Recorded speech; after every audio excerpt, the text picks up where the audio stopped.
Well, Mark, an interesting afternoon, not the best of conditions for football at all, but an interesting afternoon and 45 minutes, which you must be quite exhausted after.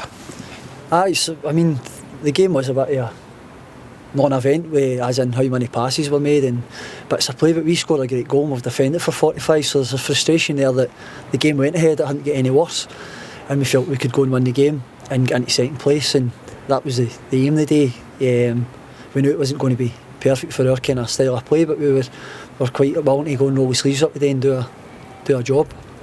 Now, one thing is cracking goal though that we managed to score there, and I don't think it counts for anything now. Fantastic ball through from Conor Malley in behind the defenders straight into Aaron Drinnan, and he smashed that ball into the net. Classic. It's brilliant to see Conor and Aaron linking up, obviously two players. That's what we spoke about. You want players that you're bringing in to add, and I thought Conor's showed a bit of quality there, and it's great as that to be as I get 2 goals in these last 2 games, which is frustrating that it won't count, but at the end of the day you still take confidence for that. He'll take confidence that he's been in that position and stuck it away again.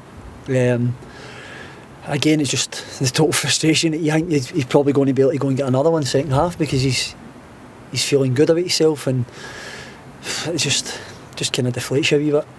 But for most of the game, the wind was, let's be honest, atrocious, coming straight down your necks all the time. It was a horrible time for doing at times, trying to even kick that ball out.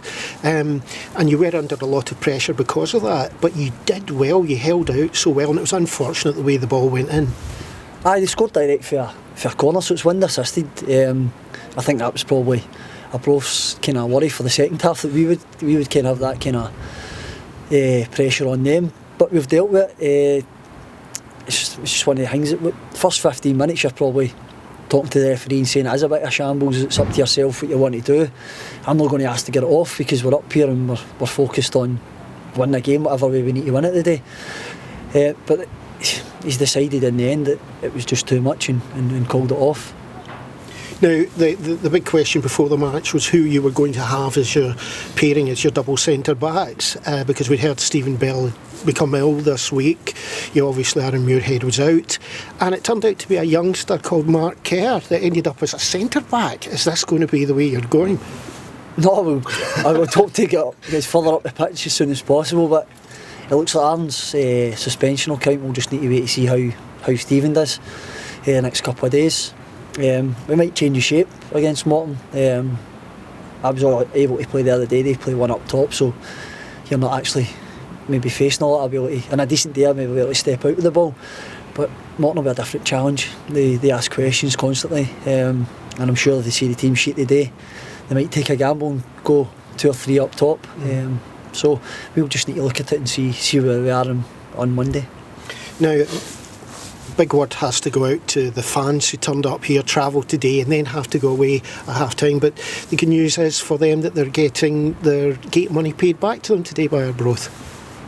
They are getting their money paid back? Yeah, I didn't know that. Yeah, that's good. Dick did say that in there, to be fair to him, that it's an expense for her to come up during the week. We've spent money to come up today, and that was part of his talk, but in there to the referee, but he just felt the game was that, so well, he's been considered as just being nice so he can kind of soften you up to agree to it, which I'm glad he's actually come out and said that I wanted the game on, because I think it would look soft if I'd said, I'll one each, we've got the win, I just call the game off. I wouldn't be happy with that, but the BBC said that I was wanting the game on, obviously, and we were going to try and win the game, so I'm okay with it.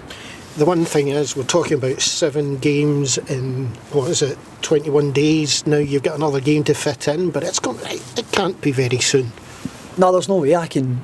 We've got to make a real strong case to the SFA of Arbroath trying to find a date here for the second Tuesday Friday game that we'll have. Then there's no way we can fit that in, not with the size of our squad, and it's just unfair. I mean, we've kind of took a wee hit today, so we're definitely not going to take it lying down.